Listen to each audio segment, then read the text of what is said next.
Oh, baby! This is what we live for, folks. I know you're excited to get back into it. And what are we getting back into? Earnings report analysis videos. This is great. We got two major ones here, obviously, to talk about today. The first one, as pictured on your mobile device, your computer, whatever you're viewing this on. Hopefully, millions of views. Deservedly so. Uh, Tesla. We're talking about Tesla first. Netflix coming shortly after this one, so keep your eyes out. We got a lot to talk about today on these ones. And why? Well, hey, look at Tesla. This thing in after hours trading right now, down about 3.5%, little over 3.5%. Pretty significant move, obviously, when you consider the run up they've been having. About an $11 downward move so far. Now, if my mouse existed, I'll just show you year to date. This freaking thing is up $183 per share. That's the equivalent of 169%. It's a great number there. Obviously, a massive run up here in Tesla as of late. And typically, when you see a massive run up of that nature, you often can see a little bit of a pullback at some point. Now, again, one thing to say, this is after an earnings report. The initial consensus actually pretty positive here, right? We saw the stock rally just about 2% after reporting. And since the investors have digested it a little bit more, not sure if maybe taking profits or they don't like any, certain other news that came out, but hey, it's retreated now down to, levels of around 280.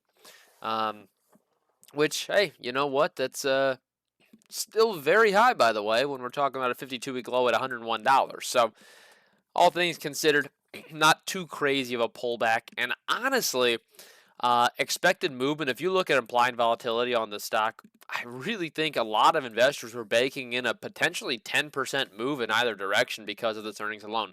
Not to say that might not happen, right? Still plenty of action to go here. I have let it simmer a little bit here. We're looking at um, about 2 hours after the report itself.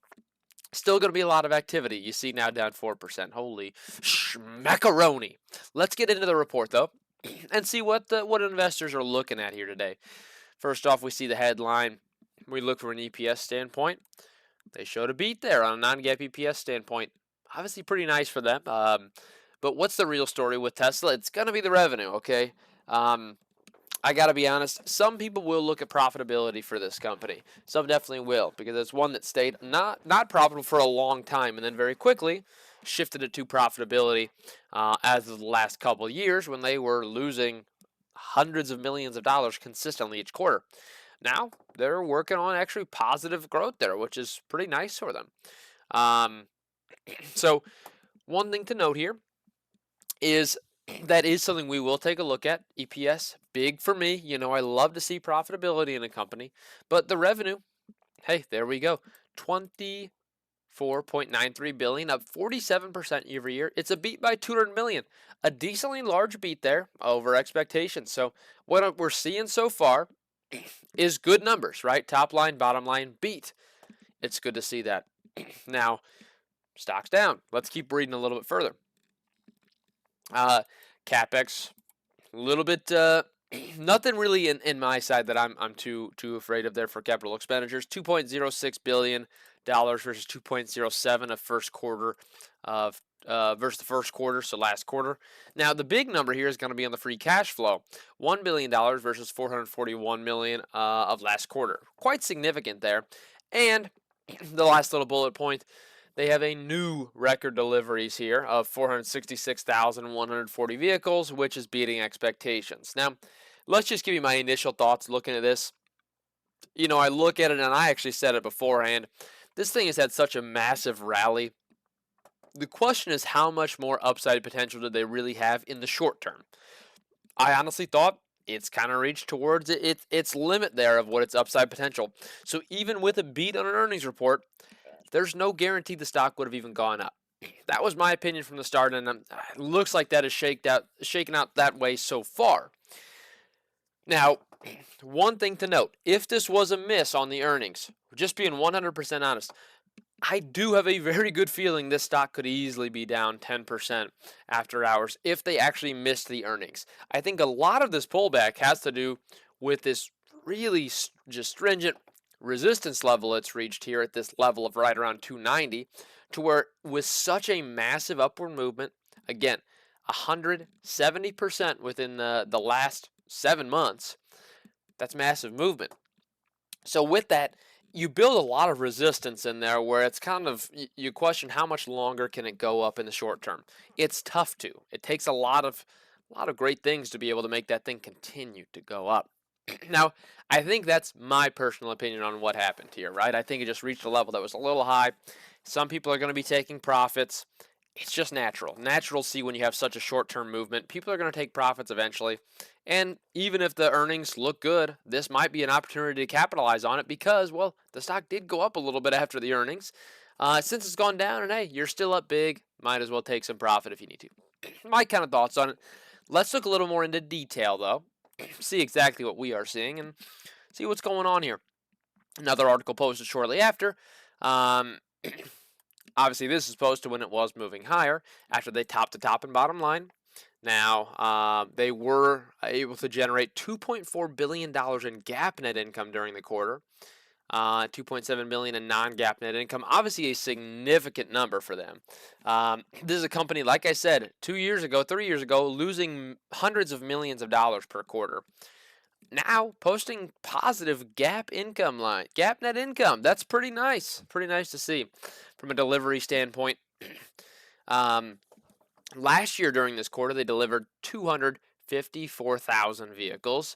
Now, this quarter they they delivered 466,000. Quite significant, right? And again, that's one thing to look. Even 44,000 more vehicles than quarter one of this year. So quite a significant improvement there. Shows the demands there. Obviously, that they are keeping up with the production. They're keeping up with the demand and able to do good things there. So it is a good sign for them. You obviously need to see growing deliveries. And honestly, it's quite a massive growth in deliveries over Q1. So it's good to see that for them. Now, a couple of things to note. Operating margin came in at 9.6% of sales, to fall from last quarter's mark. So the operating margin fell a little bit there. Nothing really crazy from my perspective. There was a reduction in the average sale price due to a mix of due to the mix that was sold and the pricing, because we actually saw some of their models. We saw pricing decrease during the quarter as well, which obviously helps them deliver a lot more vehicles as people are purchasing them, but it does impact that average sale price, obviously, and a little bit on the bottom line there too. Nothing to sneeze at there. There's definitely a bug just swarming around the screen. Oh, he's back. It's the fly from last time. He's freaking back. I hate him. I meant to get rid of him. Solar will kind of look at that too. So next thing I want to note, we'll note this little business update here, but we'll go over the investor slides. You know I love looking at the slides. It's what I do. So from them, Tesla said they're focusing on cost reduction. Not a shocker there. Going to be cost reduction so they continue to increase that profit line. New product development that will enable future growth, new models, things of that nature. Investing in R&D.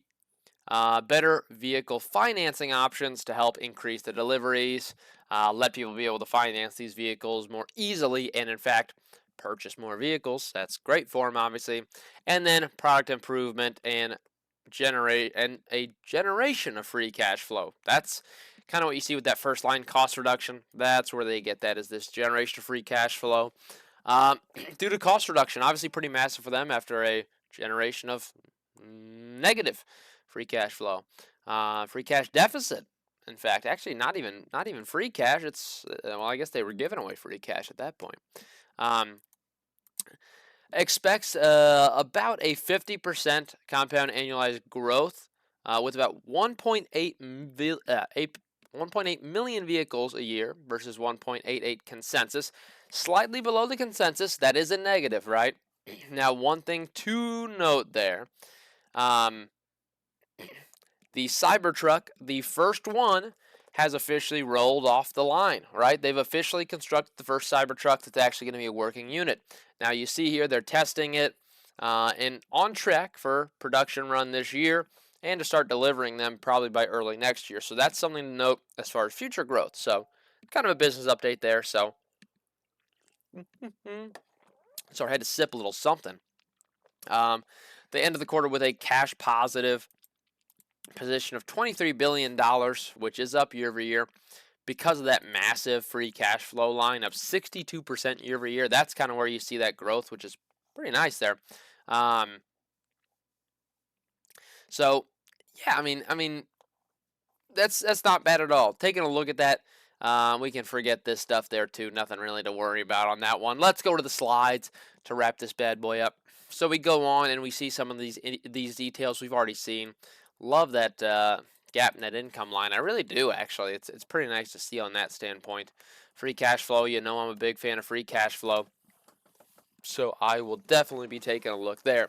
Now, again, um, Cybertruck factory tooling on track to deliver those, the ones that are going to be in Texas, the Gigafactory there, on track for the production, including those RC builds, which is the release candidate builds, basically test vehicles, is the best way to put it. That.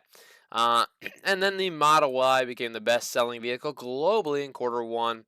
Not from this quarter necessarily, but hey, worth noting.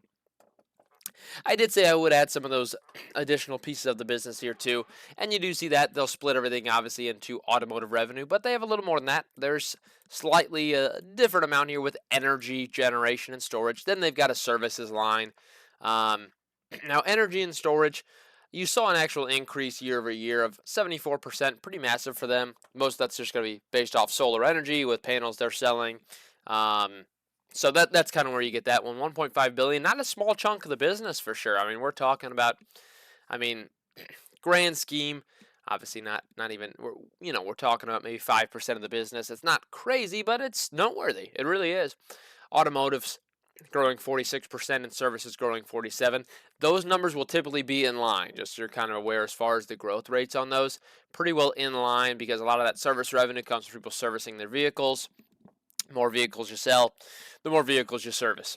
Makes decent sense there if you pay attention. I mean, come on now, don't be a dummy. Save me some money. It makes sense. EPS line up 20% year over year, not too bad. Net income up 20% year over year, not too bad. Not too bad. Yeah. Take a look here too. They'll go over and do profitability, what kind of impacted that. Lower cost per vehicle, positive for them obviously. Lower raw material costs, obviously a benefit for them in that standpoint. They can make the vehicles cheaper and they can sell them at similar prices and maybe a little bit lower, but it saves them money on that side. So then look at the production, obviously massive here too. You see why the Model Y is going to be the top model, the top dog. 90% growth on the Model Y and Model 3. Model S and X up 19%. Not as significant there. Obviously, the only real main vehicles they are delivering currently. It's going to be pretty good for them once they bust out that Cybertruck and see what that looks like, because it adds another model, another wrinkle to their business. Right now, they're only have two main models that they're selling. So nothing crazy. Now, locations up, which is obviously nice there. Good to see locations being up. Deliveries obviously was up massive. Supercharger stations up 33%.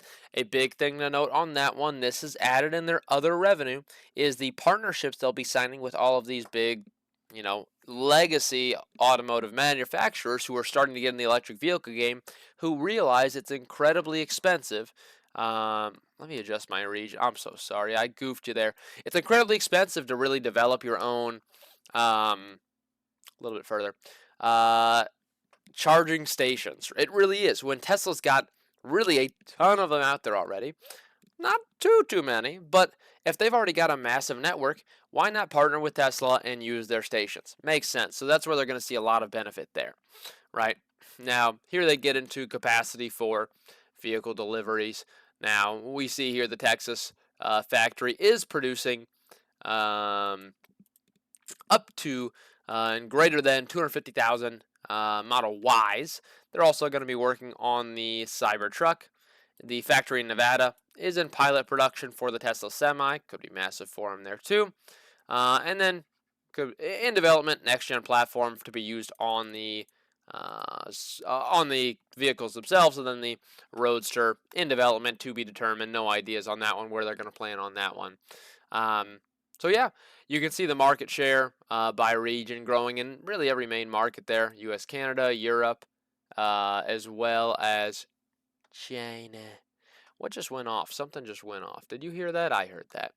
Um, but yeah, we go on. That's kind of the main things I wanted to notate on this earnings report.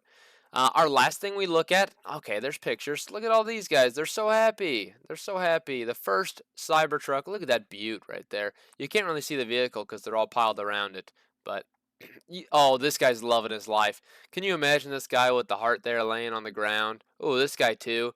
You know they're loving life. They're the main standpoint of this picture. While you see this guy back here, who even knows who that freaking guy is? He's barely in the picture. You can barely see him. So I feel bad for that guy. I really do.